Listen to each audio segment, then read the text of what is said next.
You are listening to No PC Allowed, aka No Political Correctness Allowed, and I am Mac Iverson. The coming liberal to conservative sonic boom is inevitable, considering all the energy that has been coming from not only President Trump, but also from Charlie Kirk's and Scott Presler's organizations. College campuses are abuzz with activism and enthusiasm for the future like never before. As a counter, liberals have never been more depressed than now. That's no exaggeration. And when things get so lopsided, something has to give. It's called FOMO, or the fear of missing out. And with the prevalence of viral memes and podcasts, this may happen a lot faster than anyone thinks. One thing's for certain: when life gets bad enough, desperate measures will be taken by many on the left to abandon the dark side. In the following moments, we will examine the fascinating psychology of liberal darkness and if there may be a probability of change for their eventual happiness. Liberals saw for themselves how quickly perceptions changed literally overnight for conservatives in November. They want that same success for themselves, obviously. Not all, but many, will do everything in their power to make sure they experience the same thing. So the challenge before them is obvious. First, to fully change, they must reconcile what they are convinced are their deepest held beliefs when they simply don't square with objective reality anymore. In fact, they never did. It's just that these children of a lesser god, that being leftism, are starting to yawn and rub the sleep from their eyes. Part of their saving grace is that because they view life as subjective, or you create your own reality through how you think, that's what multiculturalism is mainly about, then likewise, it should be easy for them to imagineer their way into a new conservative reality. In other words, libtards don't have those pesky morals that prevents conservatives from following whatever airhead notion that happens to be in fashion. So, if liberals can change to our way of looking at life, and we've all heard the studies that conservatives are much happier than liberals, then that should make their transition just a bit more enticing. Not only do they step away from their other imposed mental illness and into a philosophy based on sane objective reality, they will also become much happier as a side benefit. But back to reality now. All that's much easier said than done. We all know that once you fall in love with an exceptionally dangerous, addictive, self-destructive, and false belief system, such as liberalism, it's almost impossible to break free. This is what I call being stuck on our stupid human nature. People don't like change. It's funny that liberals are supposed to be open-minded and love social changes. In reality, they fear real, personal change the most. That's why their thinking is emotion-based, and they are full of fear, as opposed to logical and more rational like conservatives.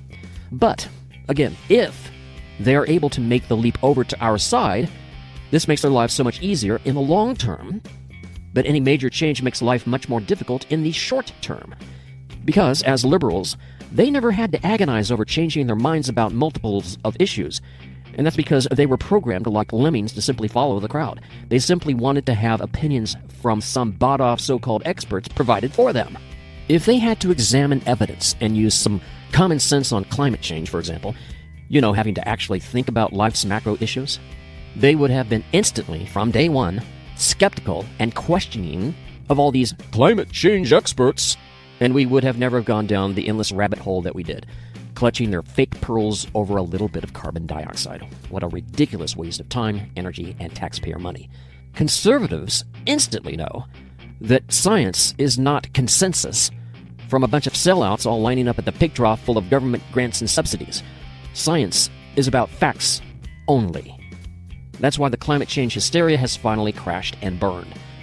But if libtards see themselves as mere helpless, innocent children in the universe, and they see the expert class as the authority figures, then they don't have to worry about their hair turning gray over having to figure out all the mysterious issues of life. Liberals tend to have a love affair with technology. Many simply want to plug into a virtual reality with lots of free healthcare, free public transportation, low-cost housing, a government-bought bag of chips and a Diet Pepsi, and all the other easily gained accoutrements of a stress-free socialist lifestyle. Their childish wants soon becomes a need for the government to protect them from difficult reality.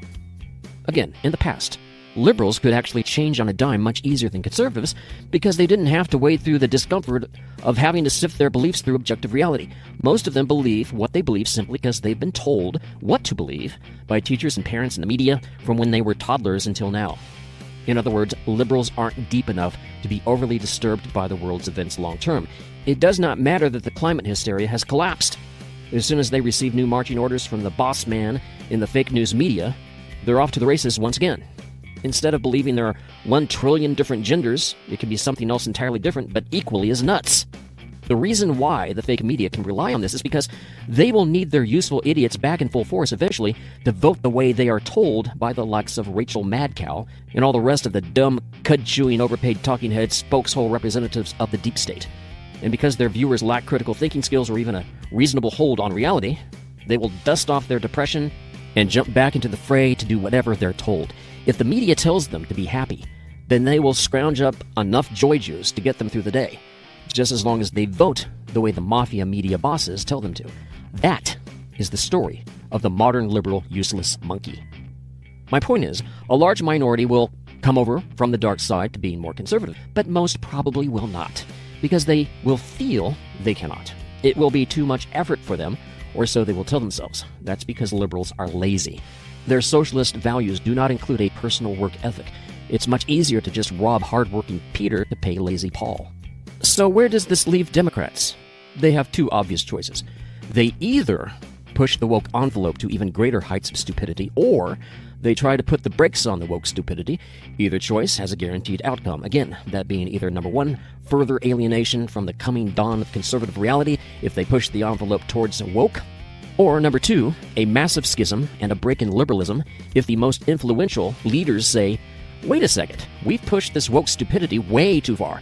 If that side wins power, then more than half of the current Democrats will become completely alienated and cut off, because that's the exact opposite of the pushing of the envelope as far left as possible ever since Trump first entered the political scene.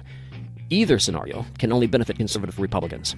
Now, regarding this liberal psychological darkness, there has been a sick, even sexualized fetishization regarding children's oppression, and there is nothing sicker and more depraved than this. First of all, as a Christian, I believe demons are real. They cannot possess the saved, but these unsaved lost souls are all fair game. Just look at the crap Western youth is consumed by. Much entertainment is full of overt demonic influence which just jumps out at me whenever I see it, whereas I am quite certain that those who live on a steady diet of it may barely even notice its ubiquitousness. It's almost cool for these sad kids to say, I battle with depression, like they're all middle-aged housewives trapped inside the Beverly Hills mansions waiting for the cheating husbands to stagger home drunk after midnight. It's tragically funny because they're far too young and inexperienced to have earned the right to be that jaded, spoiled by their unripened lives, and drunk on the Parisian ennui once only reserved for the elites who have seen and done everything. But I'm waxing too poetic here. Think about how sick these liberal kids are. Many believe in crap like microaggressions. You know who also rails against microaggressions? Drunks, who lose it all on a dime and explode over some perceived trivial microaggression and then quickly proceed to beat the holy crap out of their helpless, terrified children.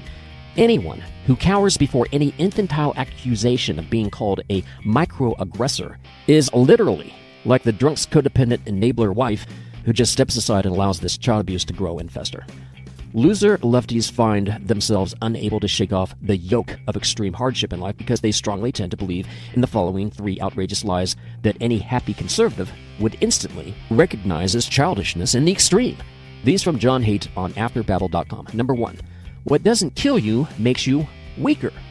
Number 2, always trust your feelings. Number 3, life is a battle between good people and evil people.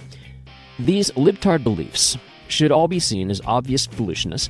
But again, number 1, what doesn't kill you makes you weaker. Then how can one even live if one views life's trials as torture? Number 2, always trust your feelings. No, this isn't Star Wars.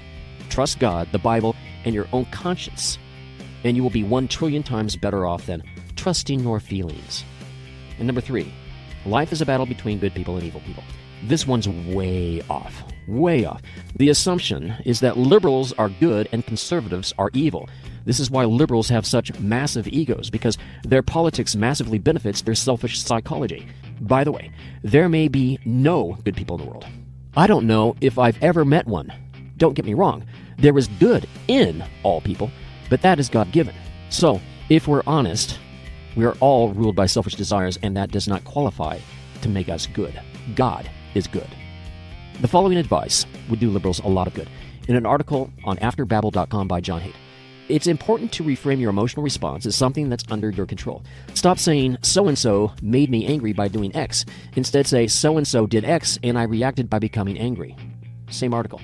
How a phone-based childhood breeds passivity. There are at least two ways to explain why liberal girls became depressed faster than other groups at the exact time around 2012, when teens traded their flip phones for smartphones and the girls joined Instagram en masse. The first and simplest explanation is that liberal girls simply use social media more than any other group. How to Understand the Well-Being Gap Between Liberals and Conservatives by Musa Al-Gharbi. In a recent essay for Social Science and Medicine, mental health epidemiologist Katherine Gimbrone and co-authors identified a significant gap in depressive attitudes between liberal and conservative teens. This gap was present in all years observed in the study, 2005 to 18.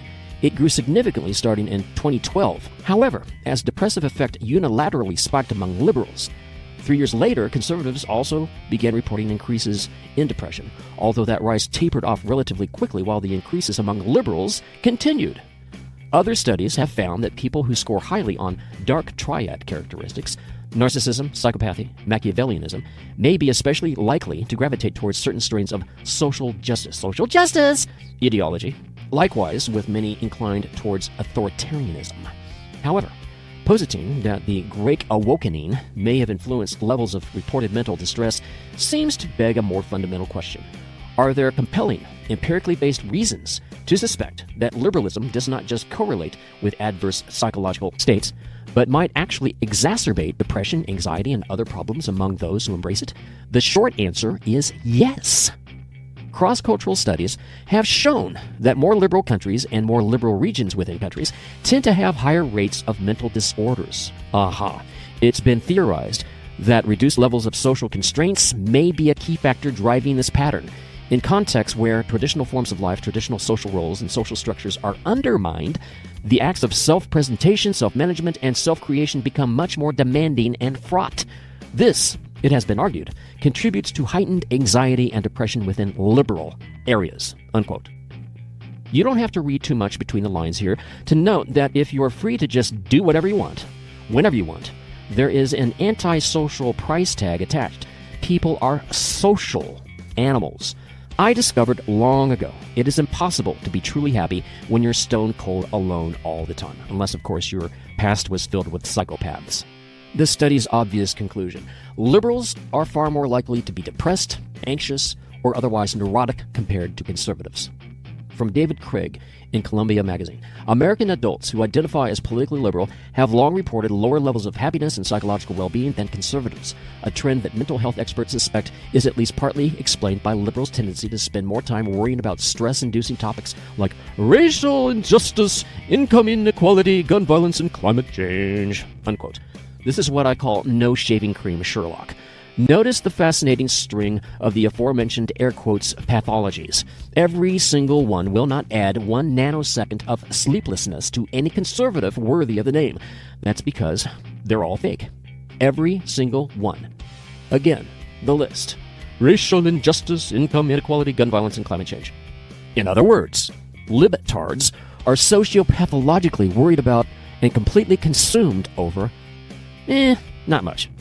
From Matthew Iglesias on slowboring.com, some of it might be selection effect, with progressive politics becoming a more congenial home for people who are miserable. But I think some of it is poor behavior by adult progressives, many of whom now valorize depressive effect as a sign of political commitment. The thing about depression, though, is that it's bad. He continues, whatever it is they are worried about, depression is not the answer, because it never is. In keeping with that, the Politics of Depression authors seem very interested in the idea that liberal teens are depressed because they correctly perceived injustice in the world, unquote. That's an odd statement. Conservatives don't perceive injustice in the world? Isn't that the very thing that Christians are hyper-aware of because it is a central tenet in our faith? The key difference is that we know why it's here, and we also know the answer to that injustice. That being acceptance of Christ. Liberals' answer was always the devil's answer, that being socialism. Time magazine recommends group crying and forest bathing to help cope with conservative success. Sounds great. Group crying and forest bathing. Oh, sounds so nice and relaxing. because there ain't nothing else they can do. A fascinating study was done when liberals needed to survive, then mysteriously, they quickly did conservative things. But when it comes to saving America, well, just act as careless as you want. It's okay. So how do libtards start to grow up? The root of happiness is contained within the gift of hardship. This from the Epoch Times. Stanford University's Emma Sapala writes that embracing hardship rather than just merely accepting hardship is actually the secret to living a happy life. The Chinese say, "Qi ku qi fu," eating bitterness is good fortune, highlights the idea that there is the opportunity for wisdom and growth in suffering, she wrote. The key is to view it like a Stoic. Ancient China was not the only traditional culture to embrace the inevitability of suffering. The Stoics of ancient Greece and Rome understood this as well.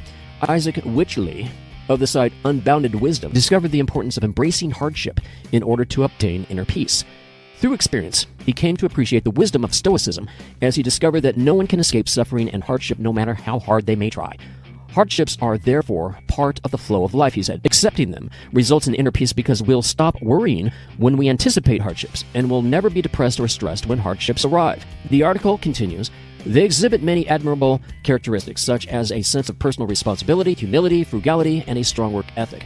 Commitment, integrity, and self-sacrifice, all traits of a strong moral character. Maybe enduring hardship actually is good for us, unquote. Please note that every single trait is anti-liberal by today's definition. From the Epoch Times, doom scrolling has been linked to existential anxiety, pessimism, and a grim outlook on one's life and future. This from the same article, and honestly, I find it impossible to believe, but I'll quote it anyway. Each day, the average person spends about 108 minutes scrolling on social media. In that time, one's thumb travels approximately 38,880 centimeters, roughly the height of the Empire State Building. I don't believe it, but okay, there it is. So why is this? Negativity is incentivized. Anxiety and fear direct our attention. Media leverages these emotions to drive consumption. An analysis published in 2023 in Nature Human Behavior demonstrated that headlines with negative words were directly correlated to increased open rates. The researchers determined that each additional negative word increased the click-through rate by 2.3%. We only have the illusion of control. The human brain has a natural negativity bias, meaning it is more attuned to negative stimuli, a trait that once helped our ancestors survive by prioritizing potential threats and danger in their environment. Social media platforms exploit these instincts, unquote. Action step. Everything in the liberal tool chest embraces mental and spiritual frailty, even slavery. Satan's main goal is to deceive. These poor liberal victims have no anchor to reality. They are like ghost ships lost on stormy seas. Like the prodigal son, we must pray for their safe return. But even praying is not enough. The more freedoms we retrieve through the Trump administration, the more it's on us to maintain these freedoms. John Adams wrote, "Our Constitution was made only for a moral and religious people. It is wholly inadequate to the government of any other. This can only mean that we must reform our churches as soon as possible. Don't attend any even remotely wokeified church. Only attend chapter by chapter, verse by verse teaching churches. And the very best churches strongly encourage citizen activism." You've been listening to No PC Allowed. I am Mac Iverson. We will meet again next week and every week.